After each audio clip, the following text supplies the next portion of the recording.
E olha, por unanimidade, os ministros do Supremo Tribunal Federal decidiram que testemunhas de Jeová podem recusar transfusão de sangue.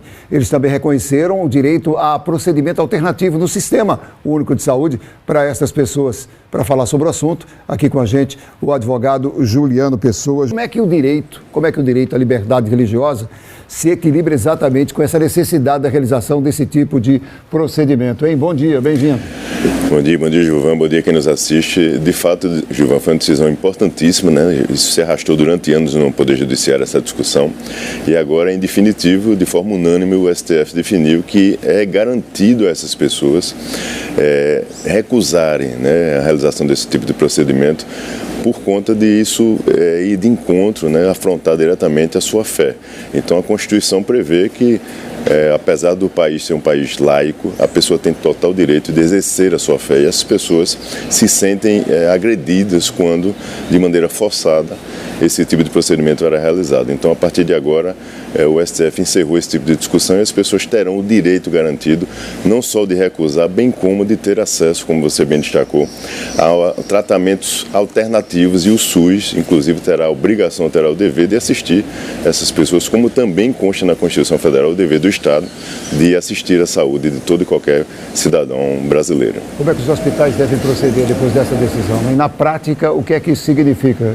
Olha, na prática, os hospitais e as instituições não podem, de forma nenhuma, ir de encontro a essa decisão do paciente. O paciente tem o direito, Gilvan, é importante que a gente destaque aqui para quem nos assiste, de exercer livremente a sua autonomia, ou seja, a sua manifestação de vontade deve ser respeitada e as instituições devem naturalmente documentar isso, né, comprovar que o paciente escolheu de forma consciente e livre e que ele fez esta opção, e a partir disso com o Estado, a outra parte, de buscar um tratamento alternativo, de assistir essa pessoa da melhor forma possível para que eles tenham acesso à saúde, que é um direito constitucional dele também, mas por outro lado tenha resguardado a sua manifestação de vontade, que foi feita ali de forma formal, e o hospital tem simplesmente que respeitar e se documentar para naturalmente não incidir qualquer tipo de responsabilização futura, caso esse ritual aí burocrático não tenha sido feito.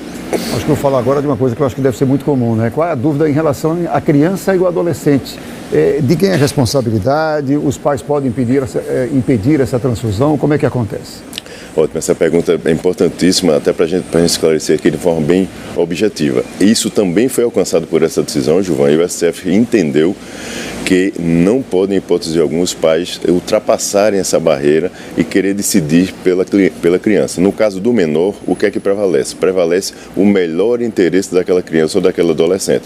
Então, por mais que os pais sejam responsáveis por essa criança, ele não pode transpassar, ou seja, levar a sua fé, né, até o seu filho. Até porque, veja, nada garante que esta criança, quando estiver na sua capacidade plena, né, ou seja, quando estiver adulto, que ele exerça de repente a mesma fé que seus pais. Então, naquele momento ali, se a vida dele está em risco, é dever dos profissionais que estiverem assistindo essa criança buscar, né, salvaguardar essa vida desse menor, e os pais, infelizmente, não poderão decidir por ele. Nesse caso, vale o que for melhor para a vida e para a saúde daquela criança. Você já falou e eu queria saber mais sobre essa questão do direito do paciente ter um tratamento alternativo. O que é que significa isso? Na prática, como é que isso pode acontecer?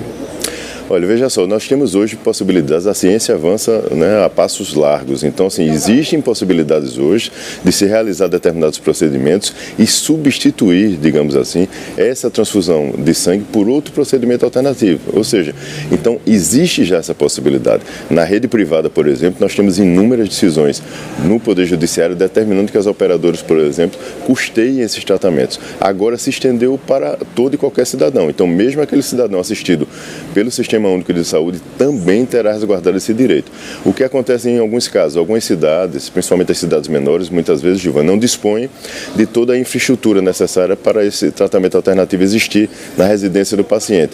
E esta decisão também abarcou essa possibilidade de caso não exista no município onde o paciente reside, o SUS terá que arcar, inclusive, com o deslocamento desse paciente para um município vizinho, por exemplo, ou para uma capital do estado, caso ele reside no interior, para que esse procedimento possa ser realizado com toda a segurança necessária. Então, é dever do Estado. Não cabe ao paciente, né, que está ali vulnerável e precisando de assistência à saúde, fazer toda essa logística. É dever do Estado assistir o cidadão de forma ampla e restrita. Então, o Estado é que tem que organizar toda essa logística e suprir a necessidade daquele paciente, conforme agora o STF assentou de forma definitiva. Essa teve precedentes para outros tipos de recusa de tratamento? É uma possibilidade, Gilvan, é uma possibilidade, inclusive a comunidade jurídica já debate muito isso, né? Cada vez mais se dá maior valoração à autonomia do paciente. O paciente hoje, ele tem total direito de ser uma pessoa que atua em todos os momentos do seu tratamento, junto com a equipe médica, junto com os profissionais que o assistem. Mas a decisão dele, as escolhas deles, devem sempre ser respeitadas por todos os profissionais que estão assistindo. É direito do paciente manifestar sua vontade, concordar ou não com aqueles procedimentos que serão realizados, desde que ele seja claramente informado para que ele possa decidir de maneira, de fato, livre e esclarecida.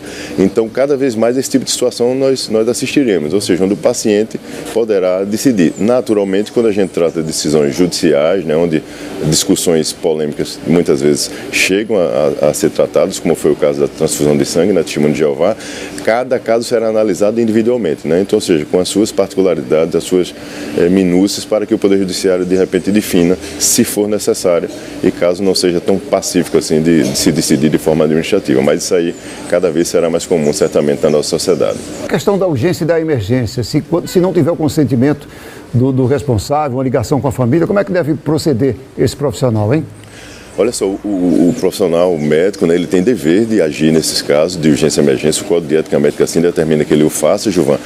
Ele precisa buscar informação se há algum tipo de manifestação de vontade prévia do paciente. Se não houver, de fato, na dúvida, é dever do profissional assistir e resguardar a saúde daquele paciente. Mas se houver manifestação do paciente, até por uma diretiva antecipada de vontade, que é possível, é um documento onde o paciente manifesta os procedimentos que ele quer submeter ou não, se houver, o profissional tem sim que respeitar e buscar, como nós falamos, uma medida alternativa, um tratamento alternativo para garantir a saúde, respeitando a liberdade religiosa e a autonomia de vontade desse paciente. Muito obrigado pela sua presença aqui conosco, viu? Eu que agradeço, obrigado, bom dia, Gilvan, satisfação. Bom dia. Muito obrigado.